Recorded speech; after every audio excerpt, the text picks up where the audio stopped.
Assalamualaikum warahmatullahi wabarakatuh. My name is Nur Afifah binti Zahari along with my friend Siti Nur Husna binti Abdul Halim. We'll be making a video on the topic of golden rules of advocacy and court decorum. So first and foremost, I'll be explaining to you what exactly is the meaning of golden rule. The golden rule is the principle of treating others as one wants to be treated. It is a maxim that is found in most religions and cultures. As for example, in the religion of Islam, Prophet Muhammad SAW said, "As you would have people do to you, do to them, and what you dislike to be done to you, don't do to them." So those are the definition of golden rules. Moving on to the definition of advocacy. What is advocacy? It is an art of conducting or presenting before court. Those are the simpler way to define an advocacy. An advocate's work comprises of argument or making speeches, questioning witnesses, and preparation and planning these tasks. There are several principles of advocacy, namely clarity of purpose, safeguard, confidentiality, equality and diversity, empowerment, and putting people first. So those are the principles of advocacy. Now I'll properly explain to you the first golden rule of advocacy, which is an advocate need to be a good opponent. Lawyers should be very professional in delivering his speeches or argument, or when he questioning the witnesses, and also when he attack the opponent's counsel. It is important for an advocate to restrain themselves from causing any difficulties to the opponent's side. This also include by accommodating the opponent's counsel circumstances and situation.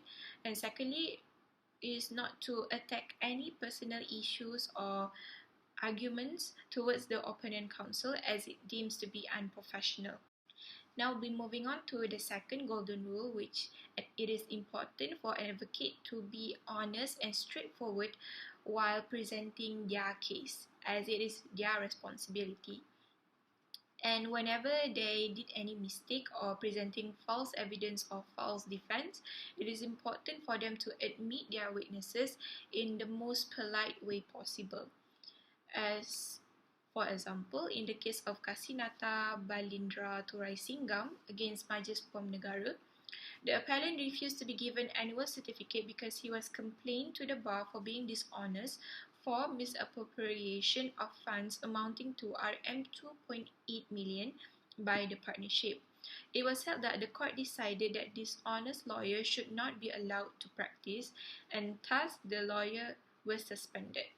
Now moving on to the third golden rule, which is to plan the best approach in the court. So firstly, this is also included by preparing a clear and written submission. This is so that it is easier for the judge to read and see the grounds and arguments laid out by the advocate.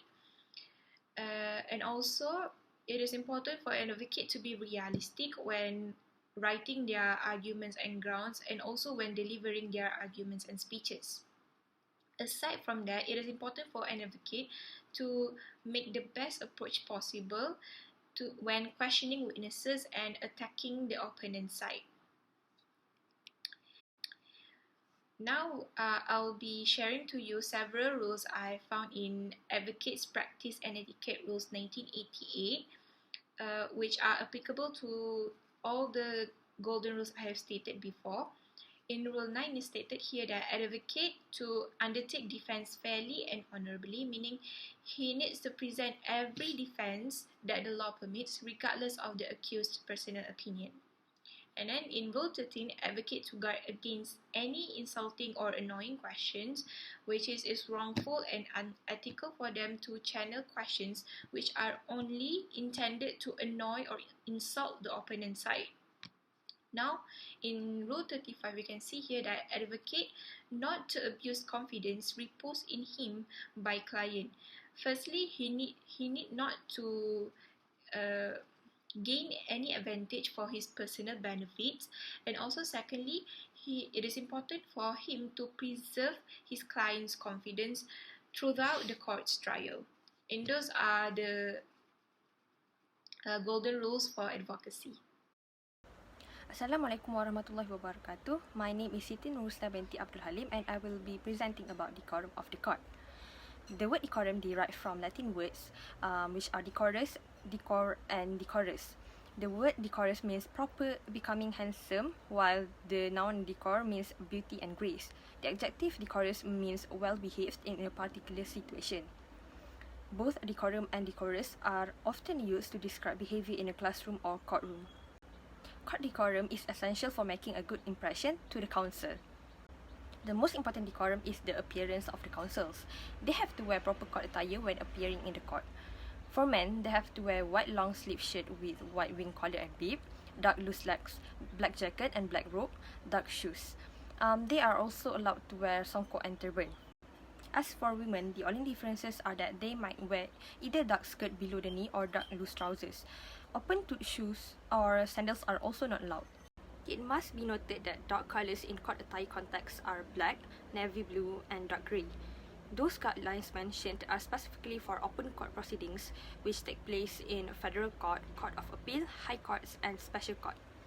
As for open chamber proceedings which take place in a session court, magistrate court or high court, the counsels are not required to wear black robe and the white collar and bib are only optional. Next, the counsels must also be punctual. The counsel must be on time for all court proceedings and the best practice is to arrive at least 5 minutes in advance of the scheduled time and check in with the court staff. If running late, make sure to call the courtroom so those who are waiting are properly informed. Moreover, it is important to show respect for the court during the trial or proceeding. Before the proceeding begins, make sure cell phones are turned off or in vibrate mode to avoid any unwanted calls or notifications that would disturb the proceeding. It is also rude to smoke tobacco in any form, whether the traditional cigarettes or e-cigarettes. Court proceeding could be time-taking, however, it is not a justification to bring foods and drinks into the courtroom, except as permitted by the court. The counsels and all other court personnel are required to rise when the judge enter and leave the courtroom, showing respect to the judge as the person who will hear the case. Furthermore, the courtesy and manner in the court is one important aspect of decorum. The counsel must always be cautious when addressing the judge and even the opposing counsel, as we must treat court personnel with the same respect we would show the judge. The counsel must also begin any argument on the record before the judge by saying, "May it please the court." It is also required for the counsel to stand when speaking to the judge, making or meeting an objection, or questioning a witness. On top of that, as a counsel, it is required to address the court properly and in a respectful manner. The way to address the judges are divided according to the level of the court. As for Chief Justice, Chief Judge, and President of Court of Appeal, they are addressed as Yang Ahmad Arif. Meanwhile, judges of superior courts are addressed as Yang Arif or My Lord or My Lady. Next, Tuan Hakim, Puan Hakim or Your Honour are usually used to address session court judges, and on the other hand, Tuan Magistrate, Puan Magistrate or Your Honour are used to address the magistrate court. Apart from judges, counsels must also address the other court personnel respectfully when we call learned friend or counsel to opposing or defence counsels. For both prosecution and witnesses, counsels are required to address them by title and surname.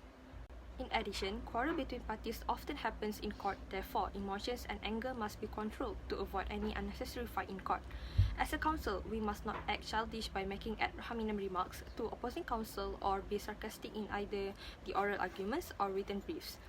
This act will be deemed as unprofessional and rude. Next, do not raise your voice when making an objection in a court proceeding or otherwise engage in argumentative behaviour, as that would not guarantee a win for the case.